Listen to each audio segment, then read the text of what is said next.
sumasakit din ang ulo ko. Nalalaman ko na lang, nagsusugal. Ang tanong ng karamihan, saan nga ba napunta ang mga ayuda na natanggap ni Ansing mula sa mga sponsor? At may karapatan nga ba ang mga viewers na paghanapan si Ansing sa mga blessings na kanyang natanggap? Yan ang ating pag-uusapan sa video na ito. Pero bago tayo mag-umpisa, gusto ko lang sabihin na palaging natin suportahan si Daddy Frankie, lalo na ang kanyang hangarin makatulong sa iba. At syempre, kung bago ka pa lang sa aking YouTube channel, malaking bagay na sa akin ang pag-like ninyo mga kaibigan, salamat. Pera ng sponsor, ipinangsugal nga ba? O isa lamang itong haka-haka ng publiko? Ito ang tanong na patuloy na umiikot sa social media matapos lumabas ang ilang pahayag tungkol sa umano'y pagkahumaling ng mister ni Ansing sa online casino. Sa gitna ng patuloy na pagtanggap ni Ansing ng tulong mula sa iba't ibang sponsor at mga taong may mabubuting puso, marami ang nagtatanong kung saan nga ba talaga napupunta ang perang ibinibigay sa kanya. Lalong uminit ang usapan matapos mismong sabihin ni Ansing sa isang video na ang kanyang mister ay minsan umanong nahumaling sa paglalaro ng online casino. Dahil dito, nagsimula ang iba't ibang espekulasyon mula sa ilang viewers. May mga nagsasabing posible raw na may bahagi ng perang natatanggap ni Ansing ang napupunta sa pagsusugal ng kanyang asawa. Gayunpaman, mahalagang linawin na hanggang sa kasalukuyan ay wala namang inilalabas na matibay na ebidensya na nagpapatunay na ang perang galing sa mga sponsor ay tunay ngang ginagamit sa online gambling. Actually mga kaibigan, hindi naman kasi nagmula sa mga viewers ang isyu tungkol sa online casino. Ang pinanggalingan mismo nito ay ang naging pahayag ni Ansing tungkol sa naging bisyo ng kanyang mister.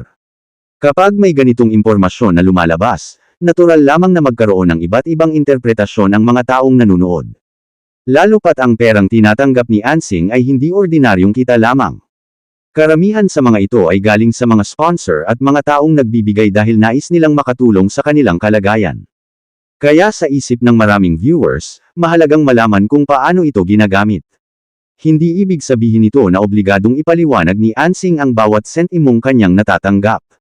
Subalit sa panahon ngayon, kapag ang isang tao ay tumatanggap ng tulong mula sa publiko at patuloy na ibinabahagi ang kanyang buhay sa social media, hindi rin maiiwasan na magkaroon ng mga tanong. At kapag walang sapat na impormasyon, kadalasan ay ang mga haka-haka ang pumupuno sa kakulangan ng paliwanag. Dito nagsisimulang lumaki ang issue. Hindi dahil may napatunayan na, kundi dahil maraming tanong ang walang kasagutan. Isa pa sa naging dahilan ng pagdududa ng ilang viewers ay ang sinabi rin ni Ansing na hindi siya sang-ayon sa ginagawang iyon ng kanyang mister. Ayon sa kanya, hindi niya kinukonsinti ang pagsusugal at minsan pa nga ay isinumbong niya ito kay Daddy Frankie. Kung totoong ang ginawa iyon ni Ansing, maaaring nagpapakita lamang ito na gusto niyang matigil ang naturang bisyo. Ngunit sa kabilang banda, may ilan pa ring nagtatanong kung tuluyan na ba itong natigil o nagpapatuloy pa rin hanggang ngayon.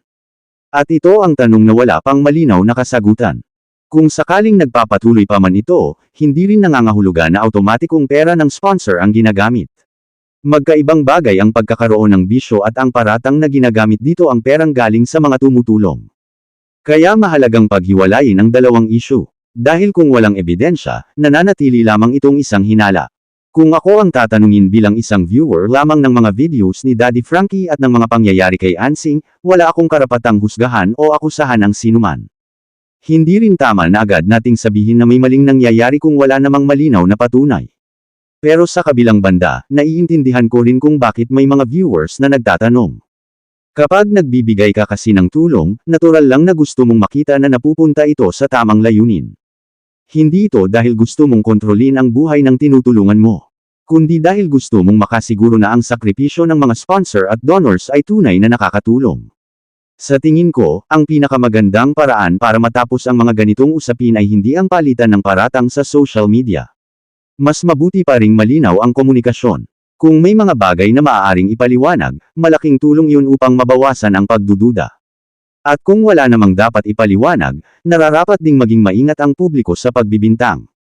Sa huli, ang katotohanan ay iisa lamang.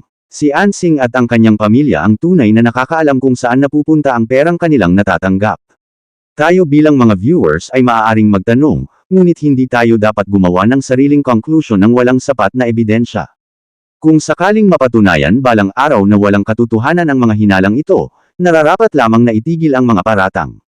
Ngunit kung may malinaw namang impormasyon na lalabas sa hinaharap, doon lamang dapat bumuo ng matibay na opinyon.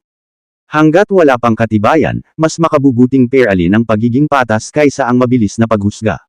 Ano ang inyong opinyon tungkol sa isyong ito? Sa tingin ba ninyo ay sapat na ba ang mga paliwanag na inilabas, o may mga tanong pa ring kailangang sagutin? Ibahagi ang inyong pananaw sa comment section, ngunit panatilihin nating magalang at nakabatay sa mga impormasyon, hindi sa haka-haka. Utang pa rin pala. Minsan nalalaman ko na lang nagsusugal. Susugal. Paano hindi naman ako ma-stress?